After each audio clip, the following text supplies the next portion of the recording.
À propos de la gestion des émotions, est-ce que le processus suivant, tu reçois l'émotion, tu l'acceptes, mais tu la laisses passer sans la retenir, est le bon processus de gestion d'une façon générale selon toi, Franck? Tu ne peux pas contrôler mentalement tes mouvements émotionnels. L'émotion te traverse, tu pleures, tu ris, tu salutes de joie, tu te roules par terre. Ça prend le temps que ça prend et quand c'est fini, tu le sens. C'est comme un feu qui s'éteint faute de combustible. Je pensais plus aux petits moments de la vie qu'aux grandes émotions. Les petits moments de la vie dont tu parles résonnent plus sur essayer de devenir sage en gérant ses émotions. Comme si d'un seul coup, on pouvait faire en sorte que rien ne nous touche. Ça, c'est ce qu'on nous a vendu. Moi, je l'ai essayé. En tout cas, ça va parler pour plein de lecteurs. Pendant des années, j'ai essayé d'avoir une espèce d'équanimité. On nous vend ça. Il faut être équanime pour être sage. En fait, on a essayé d'être sage avant la sagesse. Et la sagesse avant la sagesse, c'est juste. Je m'assois sur mon monde émotionnel et je passe en déni tout ce qui est négatif en moi. Si j'ai de la haine, je la passe en déni. Si j'ai de la colère, je la passe en déni. Si j'ai de la tristesse, je la passe en déni parce que je suis un être évolué. Du coup, tout passe en déni. Et quand l'intérieur passe en déni, alors cela passe par l'extérieur.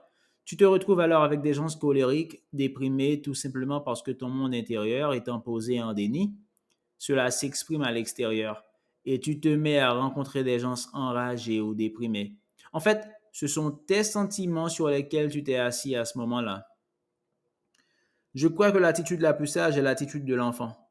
C'est celui qui rit et pleure 3 fois dans la minute sans jamais avoir besoin de justifier ses émotions. Car le fait de devoir justifier nos émotions nous emmène à créer des scènes qui vont avec. Par exemple, imagine que dans le temps simultané, le noir que tu étais en Caroline du Sud en 1824 se fait attraper par une bande de blancs qui veut absolument le pendre à un arbre. Là, tu as une crise de panique qui est en train de monter dans le plan d'à côté. Tu sens que tu vas y passer.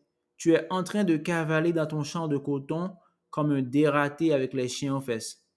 Toi, tu es tranquillement ici, dans ta vie.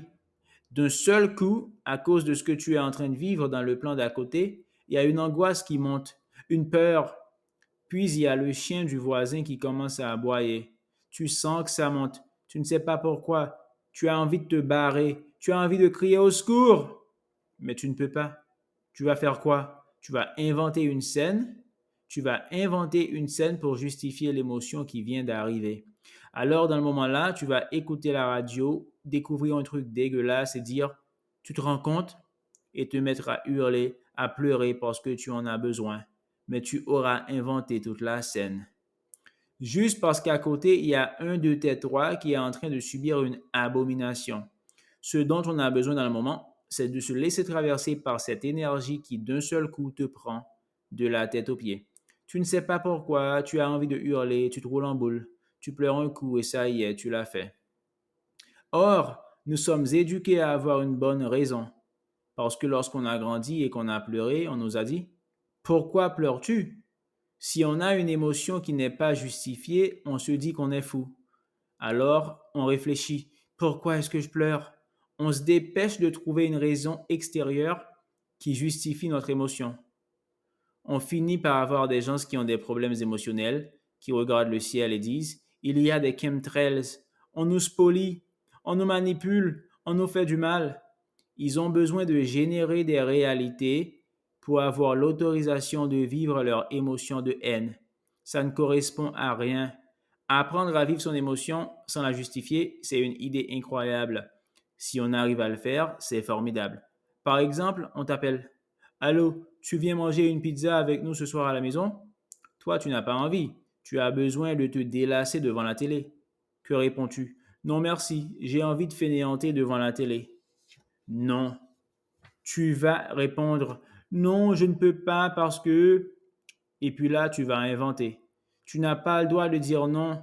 Tu vas devoir justifier l'émotion que tu crées chez l'autre. Tu as envie de dire non, donc l'autre va ressentir une émotion.